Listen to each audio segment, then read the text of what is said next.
Hello everyone, it is Joe here from OmniPoke, the channel that brings you guys everything Pokemon.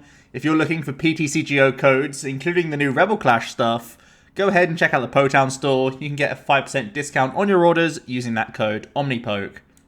For today's video, I'm going to be going over my top 10 picks in the new Rebel Clash format, really looking towards the Limitless qualifiers 3 and 4, and also the Invitational itself will also be within this format. We don't have any real life tournaments to go to, but hopefully this is still a good indication for all of you guys who are still getting your fill with online events right now.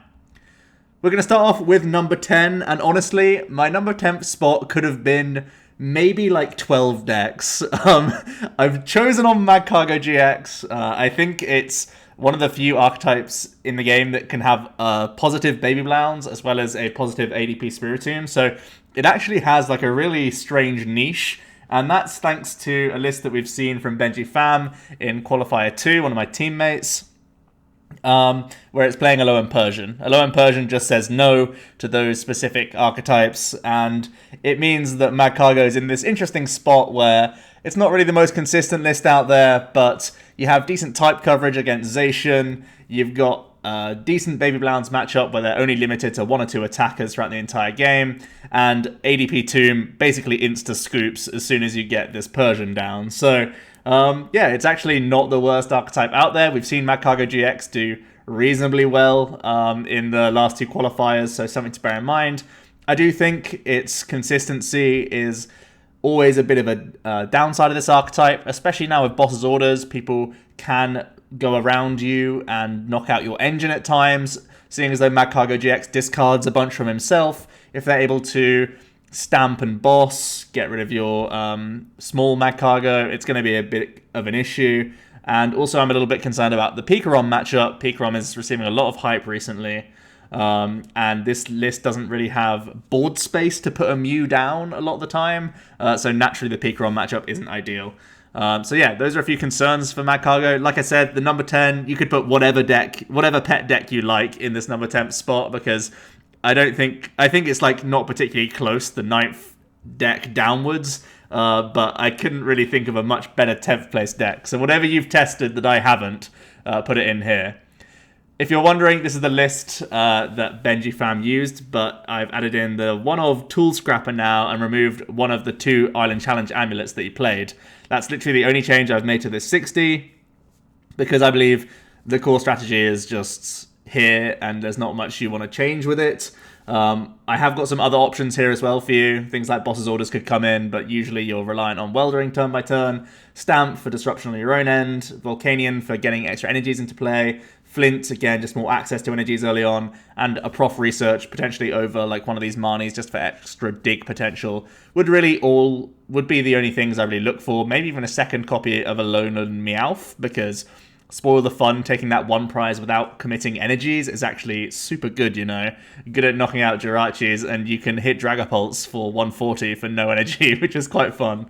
So yeah, that Alolan Meowth is actually a strong card in this format. I thought about trying to make space for a second copy, but you only play a couple Switch in this list, so it's not too worth it. But Alolan Meowth, fun card right now.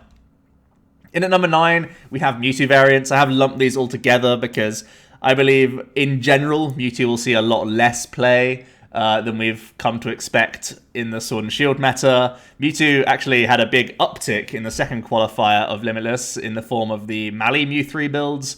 And I'm going to be showing off a Soul Burst and a Mali list today. Soul Burst is interestingly the highest rated by the community as well as myself right now. I believe that has the best toolbox to cope with the new inclusions of Dragapult in the meta. I think that's obviously the biggest red flag for Mewtwo going forward. That awkward weakness to Dragapult, the huge amount of hit points that it has, not easy to knock out even for the Welder list. So that's a big concern. Also, Tool Scrapper, the ADP Zacian players can now carry. One of the biggest reasons why Mewtwo was so viable recently was that you had the combo of Big Charm and Swell to stay out of range of ADP Zacian, well, Zacian after that ADP GX attack, which was really important. Now that they can just get through you with a one-off Scrapper, it's going to be a lot more awkward, and that can just be a huge bad matchup that you don't really want to face right now. So I do think Mewtwo is dropping in the tier list. It's a much more of a risky play, I would say.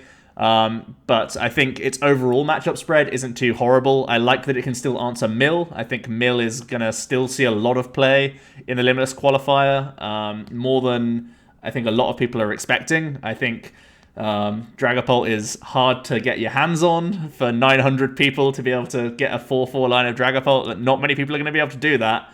And I think Mill is okay against a lot of the other decks in the format. I think it's got slightly weaker against ADP Zacian, but we've seen how heavily Mill can tech for that matchup. So regardless, I'm getting ahead of myself.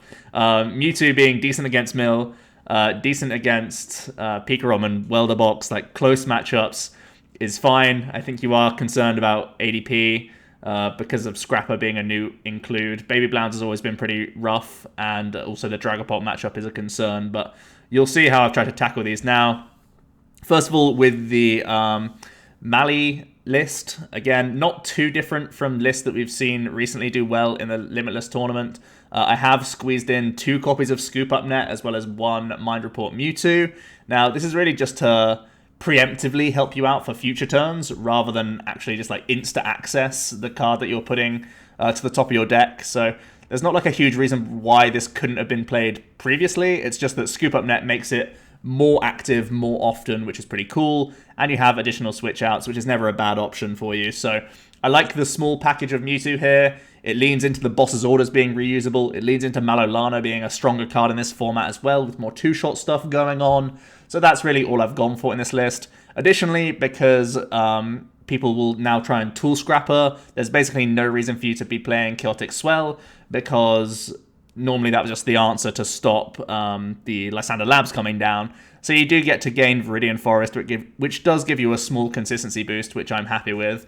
But ultimately, not too different from the list that we've seen recently do pretty well in the Limitless Qualifier 2, and even the first one. So yeah, there are some other options here as well. If you do want to go back to Swell, obviously that's something you can go for. Mew to help out against PikaRom, Absol for additional disruption. I think a lot of the Mewtwo lists were playing Absol at the time, but I think with Scoop Up Net now, Jirachi players have like 4 more outs to get out of the active without needing that skateboard. So I think Absol gets weaker in the format in general, and then there's a handful of other attacking options that Mewtwo can go for.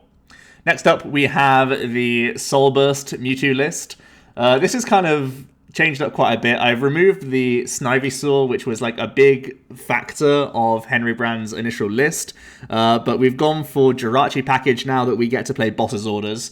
I think that's the biggest new addition. I'm only playing 1 boss, keeping that 1 copy of Great Catcher, but we do have Sinlin to potentially reuse this boss's orders, so something to bear in mind.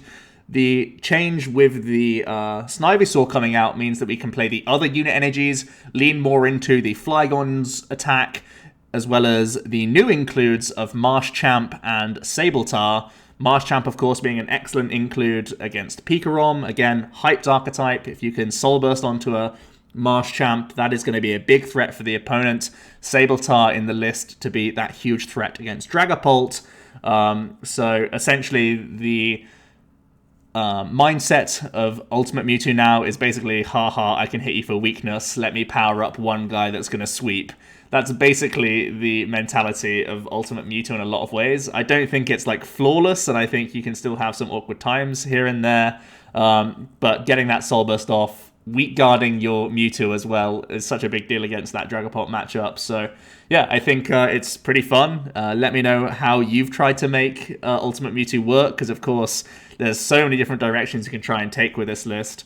But personally, I've just really enjoyed having Stellar Wish in here over relying on just drawing into your physical supporters all the time and having to slam down to Denes one by one.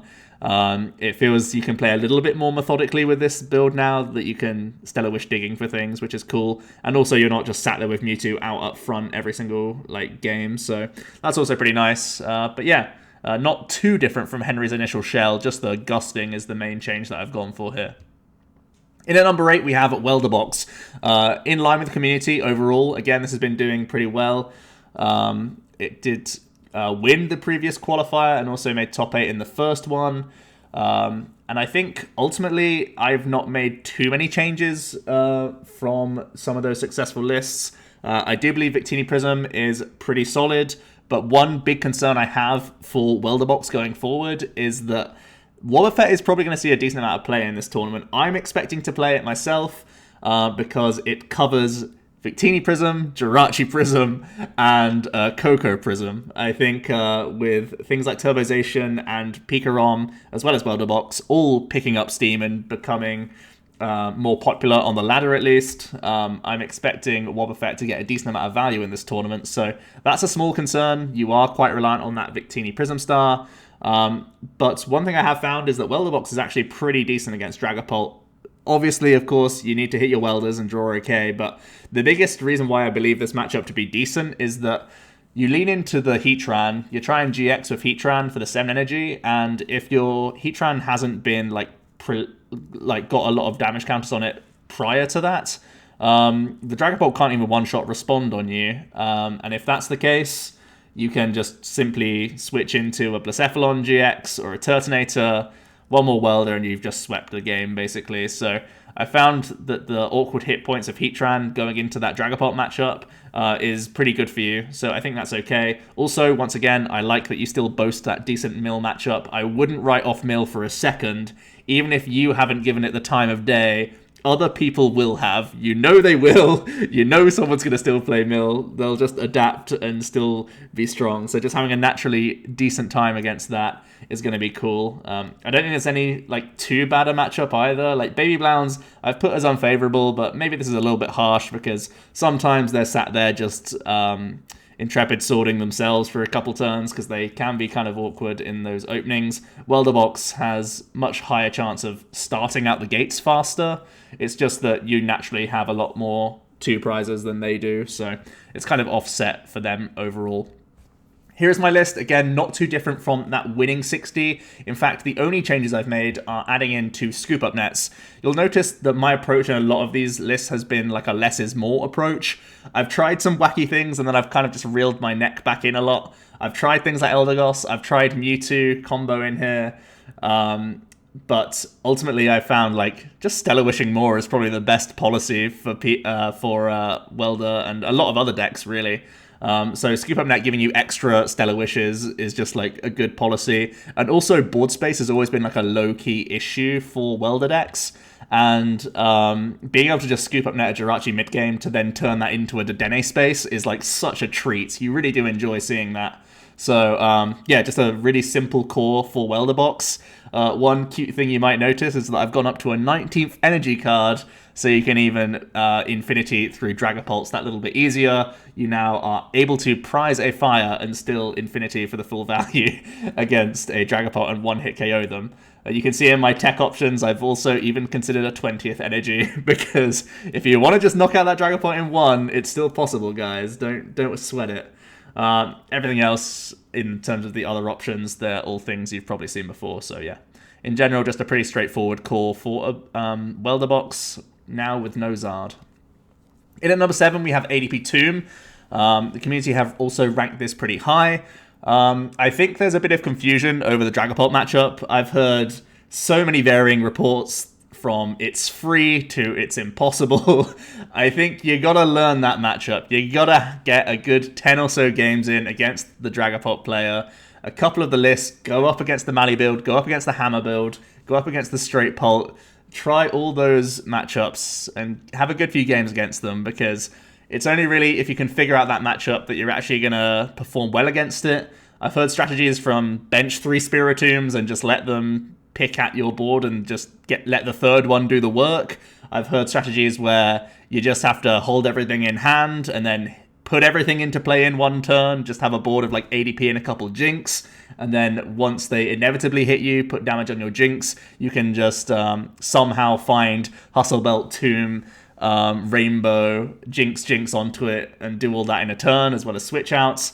And yeah, I've heard so many different reports about this matchup. I think personally that it's just okay. I think it can go a couple ways depending on which variant the Dragapult player is using, what defensive tools they have, and stuff like that. So I don't think it's by any means free, but I think ADP Tomb's matchup spread in general was pretty damn solid. I've put Magcargo as your unfavorable. That's if you're expecting it to be the Persian build.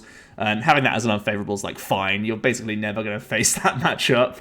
Mewtwo I also think is a little bit awkward, but it's nothing you can't handle. And everything else is just close. But seeing as though most of the time you're letting your opponent take that big 3-prize knockout and then it's another 3 turns until they win the game, because so often with ADP Tomb you have to be very disciplined, not putting down your Dedenne GX. You have to just have a board of 1 prizes from there on out, and you're hoping that your Tomb army gets you through the rest of the game. So I do think the matchup spread is pretty promising for this deck. I don't think there's anything you're too concerned about.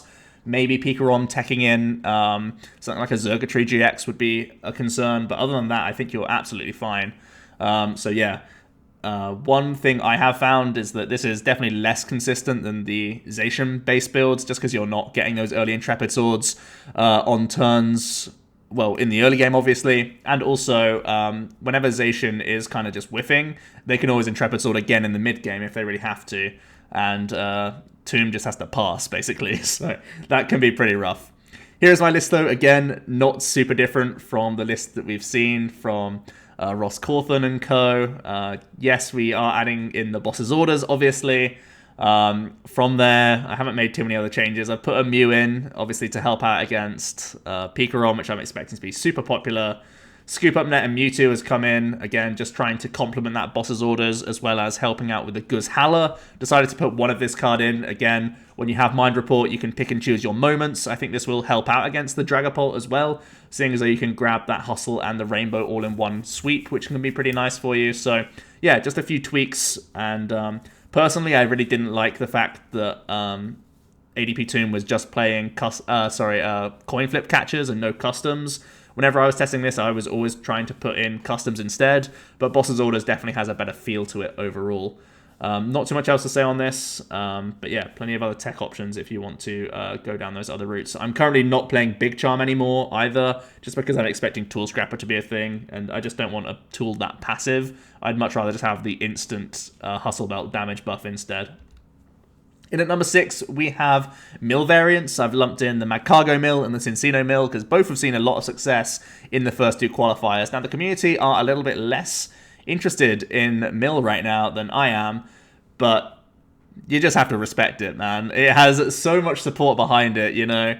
It's still going to be an archetype for sure. Now, I do agree with the community in that it does seem to drop down a little bit.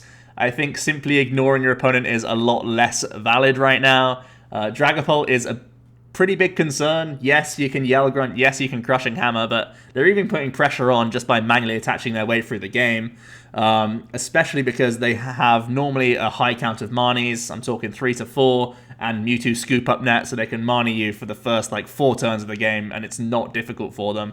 And it's just hard for you to keep up with that, really. It's just a lot of pressure a lot of the time. At the same time, ADP seems to be much more difficult than previously. I think a lot of people would have said it was a manageable matchup until the energy switches started coming into the list. But now I think it's just bad on paper, even if they're not teching for you, because they can just play things like Boss, Eldegoss, and they just have way more options at gusting throughout a game naturally and getting around those dolls. So I think the ADP matchups have got a little bit weaker. We've seen that Welder has been good at capitalizing against it, so a lot of popular decks out here are decent naturally against mill. But that's the mill that we've come to know, and mill will always adapt, don't forget it. Even if people are just playing old-fashioned mill with like a couple new changes, you're still taking a very favourable Blounce, a very favourable PikaRom, which I believe are still going to be possibly the 2 most popular decks going into the next qualifier, and you're also good against basically anything that isn't playing ADP, so yeah. In terms of the list I'm going to show off a updated Magcargo as well as an updated Cinccino, and then a third list after that. So basically the only theme you'll be seeing with the 2 lists here, the Magcargo and the Cinccino builds, I've made room for capture energies in addition to the basic energies. Also, I've gone Sky Pillar Lusamine in the lists to try and help out against Dragapult specifically.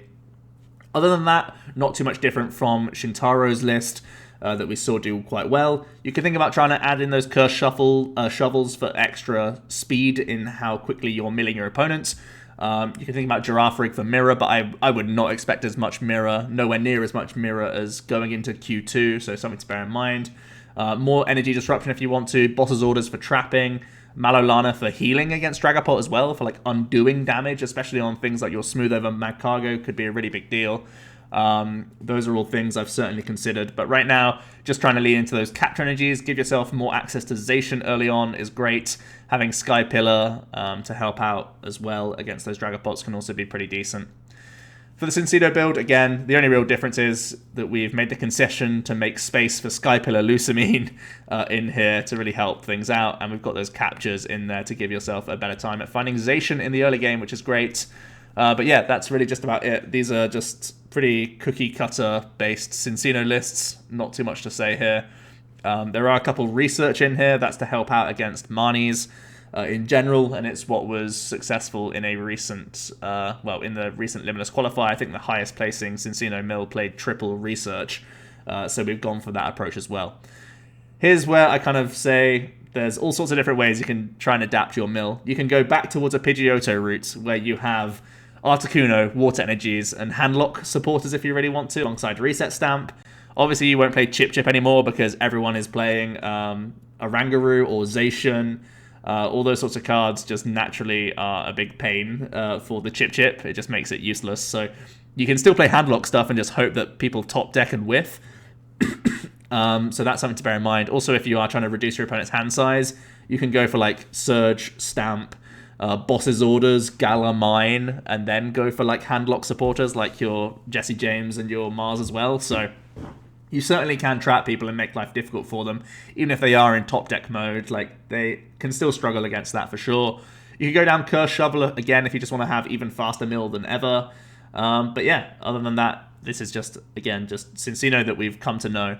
One thing I tested on stream was a more resource management based build, where we're basically saying that Lily's Pokédoll is a lot weaker than it was in the previous format, now that Boss's Orders is a card, now that Dragapult's a card. Instead, we're going to try and throw down our deck size as quickly as possible, get into that zone where resource management then gives you access to every other card the following turn, and we're trying to use Curse Shovel in addition to Balelbas as the core strategy here, where you're trying to mill 8 cards every turn. That's obviously with your opponent hitting into your Oranguru as well. So the main idea here is you have faster access to 3 Crushing Hammers a turn, if that's going to be your core strategy, or you have just faster access to that amount of cards left in your deck where you can just be going Surge, Balelba, resource management for the Pal Pads and all that good stuff. That's kind of the idea here. Again, I'm loving Capture Energy in these lists.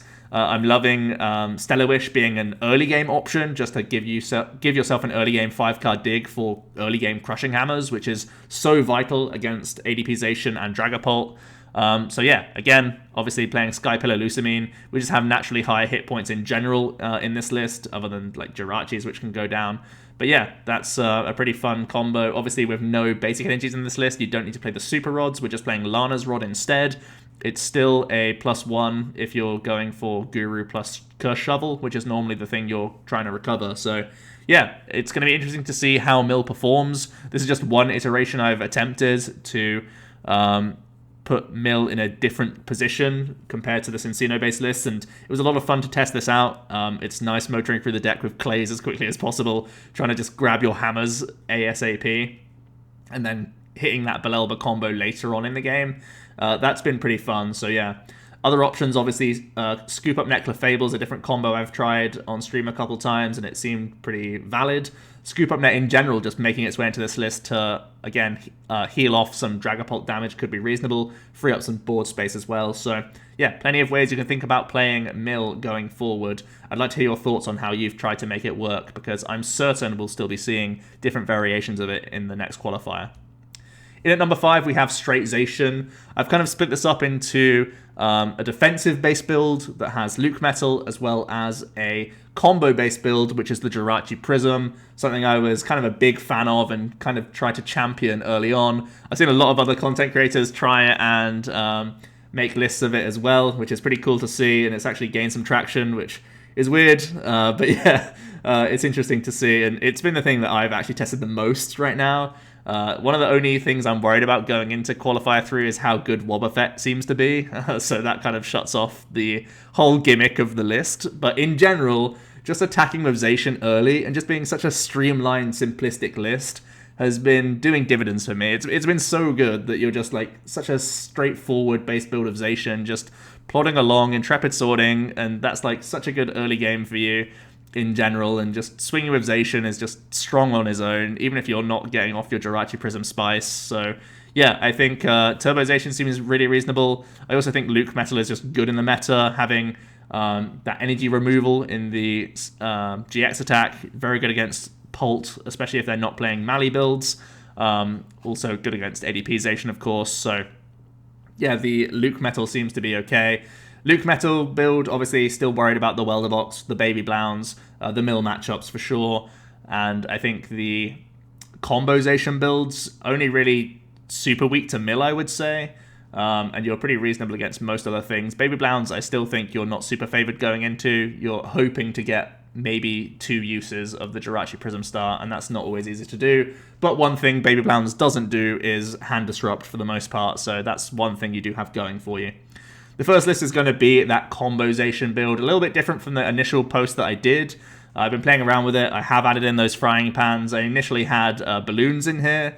Balloons were great for just like maneuverability and helping yourself stamp proof and Marnie proof yourself when your Zacians weren't getting knocked out. But frying pan in the end is just too important to have against Dragapult as well as the fire matchup, so something to bear in mind. I've also gone for the Tool Scrapper in here. It's important for opposing Zacians and Zacian ADP. Kind of something I overlooked in how important removing opposing frying pans were. Obviously, it can help out at getting rid of big charms and stuff as well if you really need to. You randomly get rid of escape boards here and there. So, yeah, Scrapper has made its way into the list, as has Tapu Fini. Again, just trying to be more tempo-based against the Blacephalon, try and capitalize on it, take some early prizes, and maybe get yourself ahead there. A few other things I've thought about. You could think about the other Mr. Mime, the Scoop Up Block Mr. Mime, if you are expecting Dragapult and other VMAX decks potentially playing Super Scoop Ups, which is pretty interesting. Fione as well for additional gusting could be cool. Dustmane Necrozma to finish things off. Again, the gusting I'm playing right now is Customs and Great Catcher. I still completely stand by this over playing Boss's Orders because you are, at the end of the day, a combo deck. You want to spend every turn using draw cards to get yourself, well, make your deck thinner, basically, to make sure your combo pays off. That is the entire concept. Stamp is an option, but I'm basically trying to hit the combo instead. Malolana for healing and being an extra switch card is never a bad idea. Shrine of Punishment over Swell, that's kind of the biggest thing I'm still debating right now in the list. Shrine I can definitely see having some great value against, again, things like PikaRom. To just put things in range against ADP and stuff, that could be decent as well.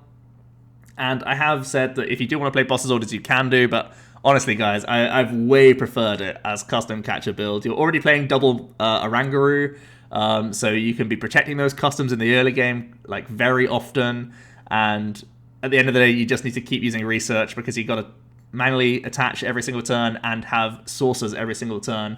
Otherwise, you're just going to fizzle with this list. So you basically never have time to boss. Even if you do have time to boss, it's really hard for you to try and make like pantomime combos happen if you're spending your supporter not drawing cards. So yeah, just embrace the combo, guys. Go for the custom catcher build instead. That's my own personal opinion. Also, there is a more defensive Zacian build with that Luke Metal in here. This is kind of similar to a list we saw from another teammate of mine, Bert Walters, in the previous qualifier. Actually, in the last 2 qualifiers, he's made day 2 with Luke Metal builds both times. And this is just a small rendition on that. I've added in, again, Scoop Up Nets, just going into everything, basically, with that Mewtwo combo. You're already playing a Rangaroo, so now you have reusability of Boss's Orders, Malolana, Marnie. All these cards are great for you. Other than that, not too many differences here. We've got the Zigzagoon to help out with a little bit of extra damage modification, which is cool. I am still playing Absol in here because you are a bit more grindy with this list. But Absol is notably weaker, so if you are looking for a space, you can add in one of these things on the right if you really want to. Again, Mr. Mime for scoop up blocking, Fione for extra gust.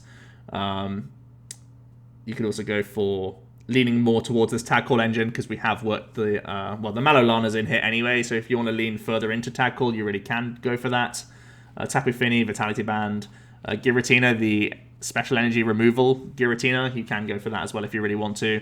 And you can go for Ultra Prism, Oranguru, the resource management guy, if you really want to, so that you can obviously have a better time against Control and even give yourself a better time against Obstagoon if you really want to have that confuse option. In at number 4, we have Baby Blacephalon. The community rate this at number 2, and man, it's hard to see... it's hard to argue when you see a matchup spread like this. So many things on paper are favorable for Baby Blounds. But man, sometimes it just doesn't do it for you. I've tried to play Baby Blounds a lot, and you get some horror hands with this deck, that's for sure.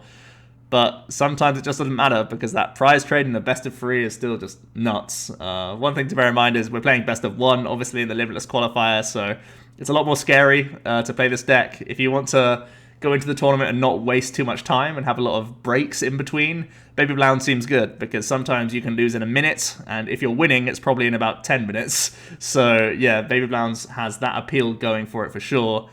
I've seen a lot of different variation of Baby Blounds going into this set, but honestly, I've made basically no changes to previous Blounds. I think I've always been super concerned about Blounds and how many cards in the early game just make you brick. So I've made like very, very few changes to the more successful list of Blounds we've seen previously, because like I say, the matchup spread speaks for itself. The theory behind Baby Blounds is so strong. Regular Malamar is like out of the meta now, I would say, for the most part. Mill is probably on the decline, even though I think it's still personally like valid as long as it can be built around. Magcargo is like this meme deck. I don't think you'll see more than 5 people picking it up in the tournament. So like your matchup spread is actually crazy as Baby Blounds. It's just making it work. So as we go onto the list now, you'll see that I am not even playing a new card. Yeah, we're literally not even playing a new card. You don't need to. We've seen how good Baby Blounds was in the past, and why make additions like Scoop Up Nets and stuff when they're just additional cards that you see your opening hand and you're like, yeah, these really don't help me at all. I've put a Mew in again with expectation of PikaRom. You can try the Jirachi Prism Star package. It's something I have tried out. It's a lot of work, and it just makes you Intrepid Sword even more often. So yeah, I'm just going for regular Blounds. I think Beastbringer is still solid. Obviously, Dragapult's a card, but you just navigate the matchup differently, right? You just try and Beastbringer against PikaRom, Beastbringer against ADP, and it's still like a super nutty tool. So yeah, I've still got that guy in there. We're going for the Adventure Bag combo. I've got double Zacian because I just don't trust the deck at all. So yeah, I want to get those early game Intrepid Swords, get myself towards Flints and Welders. That's always been my approach with this 60. But yeah, my Blounds is basically unchanged. If you want to make the argument for Scoop Up Nets, it can help out against Dragapult, but typically it feels like your win condition is based on you one-bombing them anyway most of the time. It's not really about much else. So yeah, the rate, like in terms of prize racing, you're still like super ahead, even if they are gobbling up Jirachis on the bench. So I don't think it even comes into consideration most of the time. So yeah, I don't think it's that integral as a healing aspect.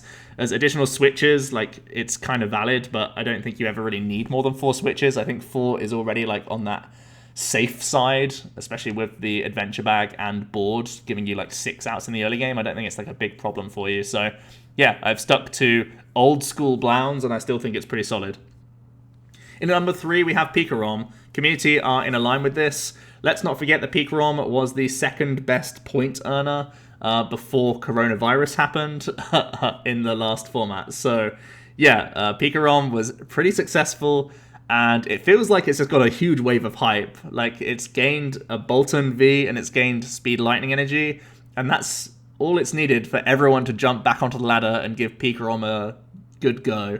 And I think there's a good reason behind this as well. I think a lot of people are expecting Mill to be less popular, and that's kind of been the thing that's really awkward for PikaRom in the previous format. So with Mill naturally being a lot weaker, PikaRom feels safer in the metagame, which is really cool. Your full blitz odds turn 1 have increased because you have Speed Lightning Energy as well. And even if you brick, you have Bolton now to at least electrify and give yourself a decent board position for the following turn. So you're better with bad hands and you're better with good hands. So that means PikaRom in a vacuum does get a lot stronger.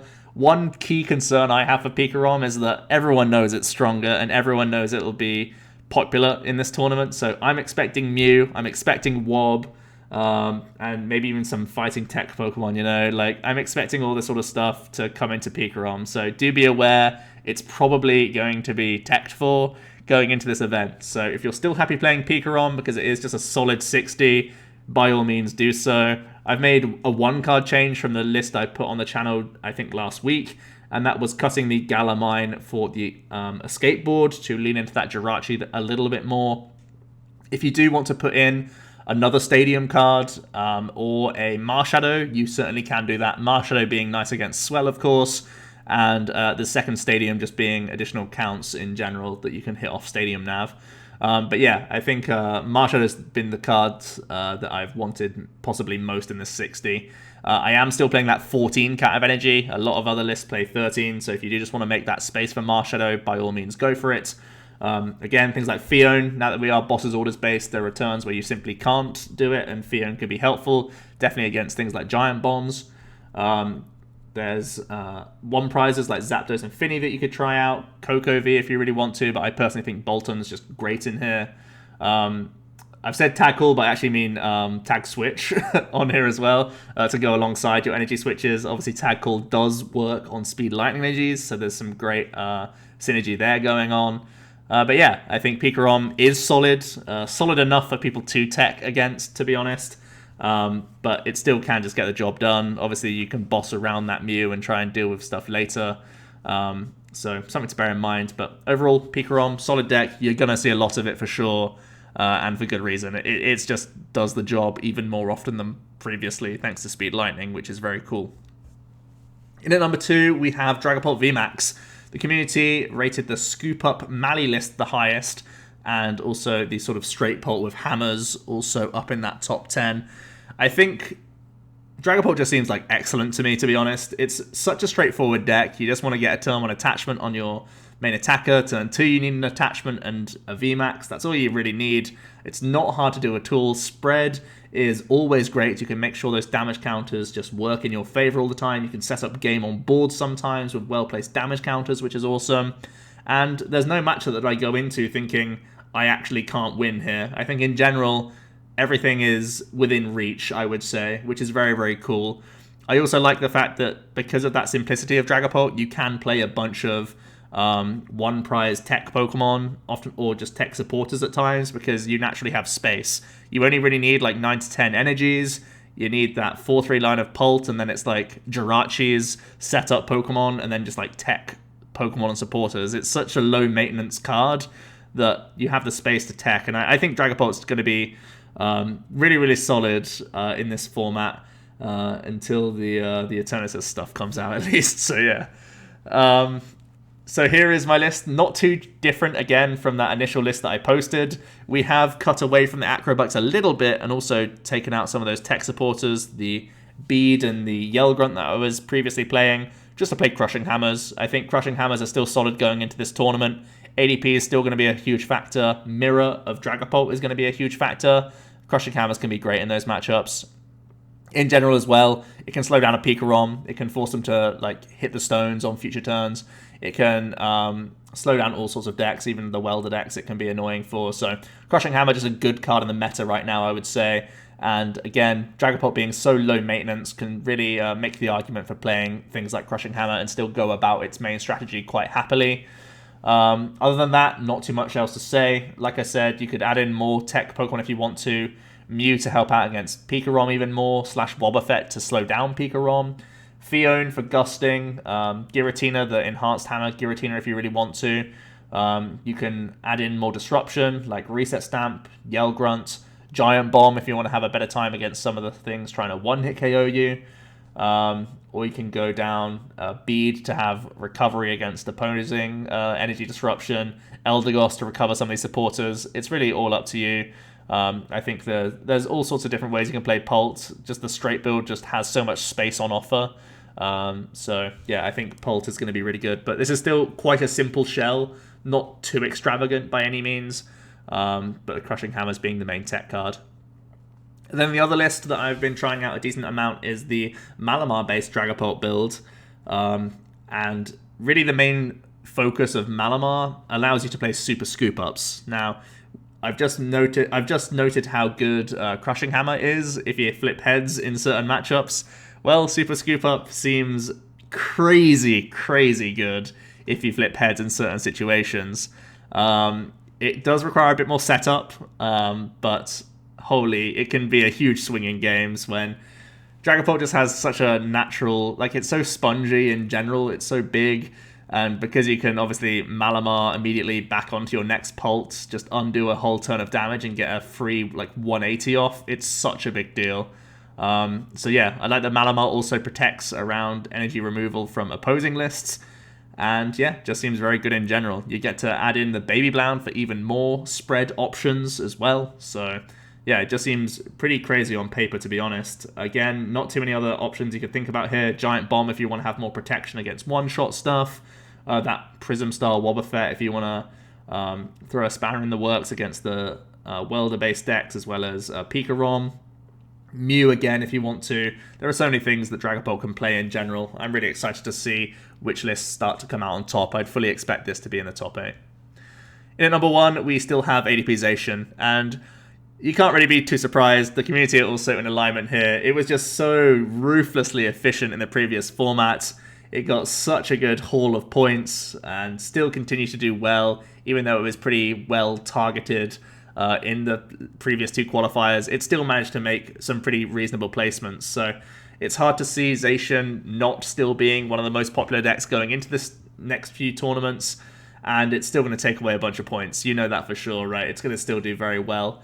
I do think Dragapult can be tricky. It does not like coming up against the Super Scoop-Up builds of Pult, that's for sure.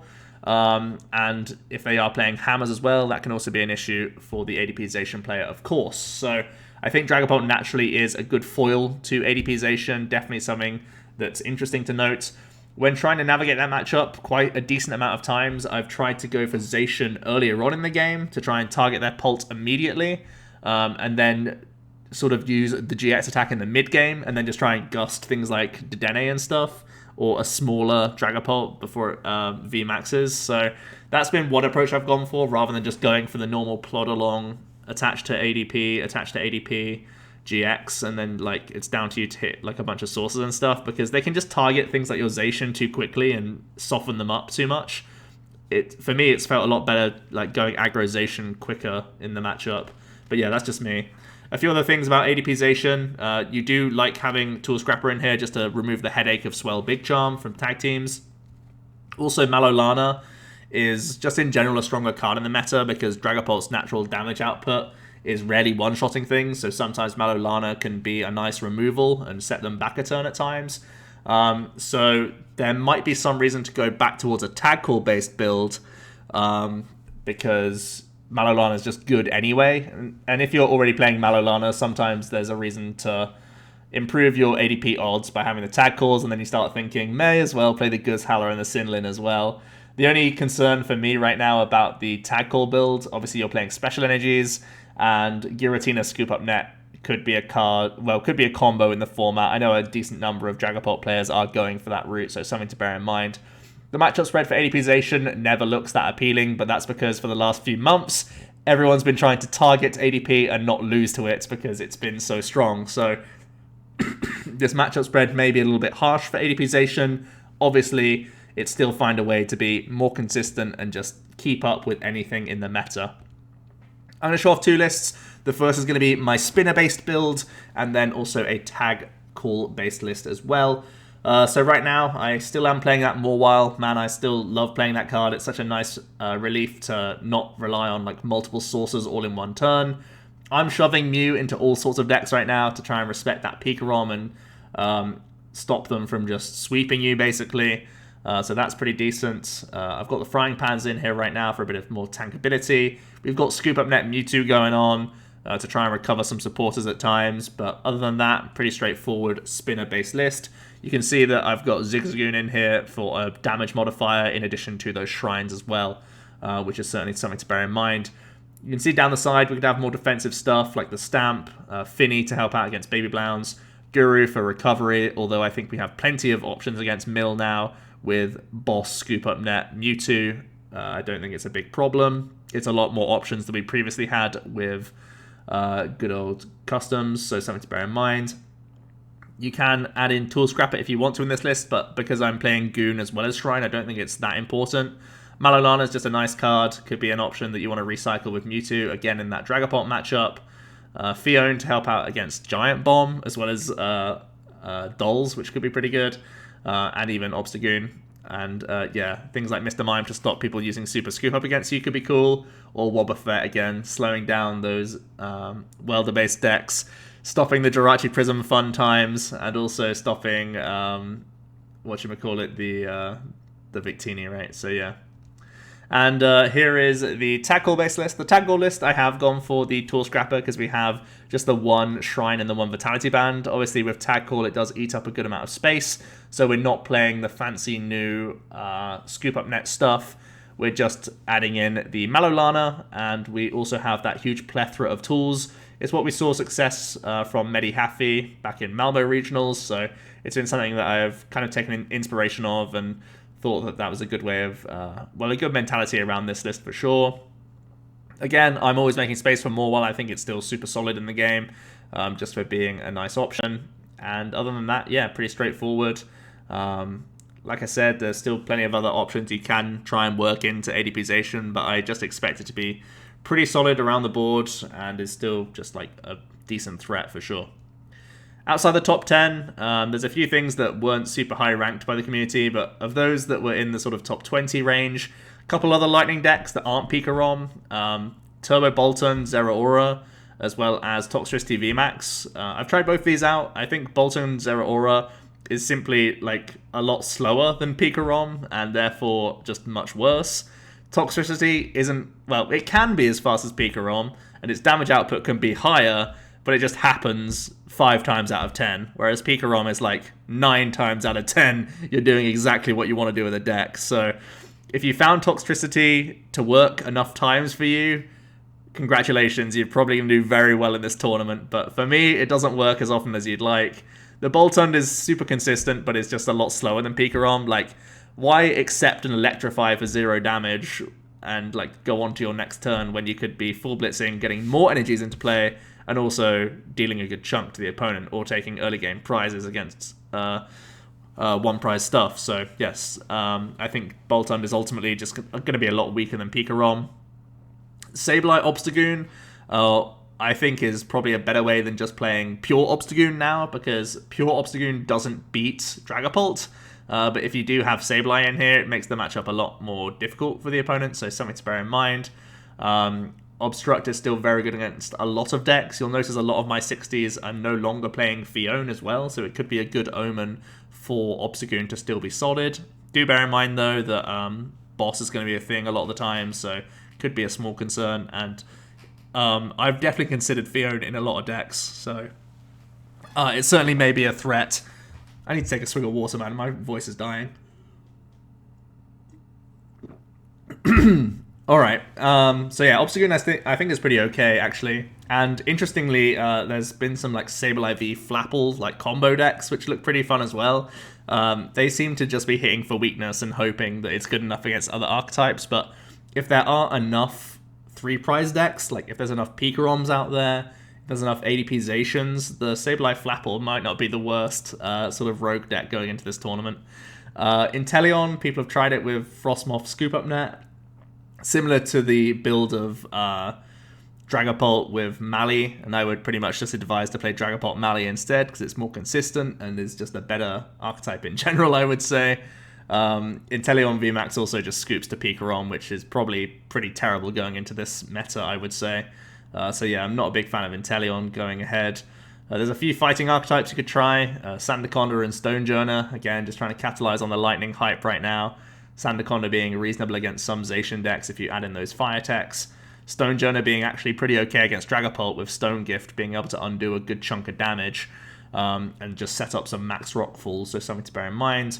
Regular Mally, I believe, is falling off a cliff. I think it's really bad against Dragapult. It's been kind of on its last legs for a while. People are still refusing to put it down, but man, I think it's got to be time soon, right? It can't be rotation being the thing that gets rid of this stuff. Like, we actually need people to stop playing Mally now.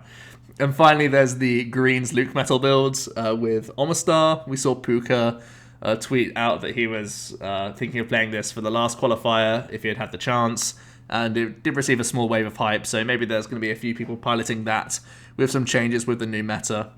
That's it today, guys. I hope you did enjoy my discussion on the next two Limitless Invitationals. Well, the qualifiers for the Invitational, I should say. Let me know what decks you would put in your top 10. Was there anything glaring that I missed? Was there a list that you didn't like? Is there something you're playing that I definitely should be? Get it all in the discussion down below. I'll be happy to discuss it with you there. So yeah, thanks so much for watching, guys. I'll be back with another video tomorrow, and myself and Jack are both participating in the next qualifier, so we'll see you there. Cheers.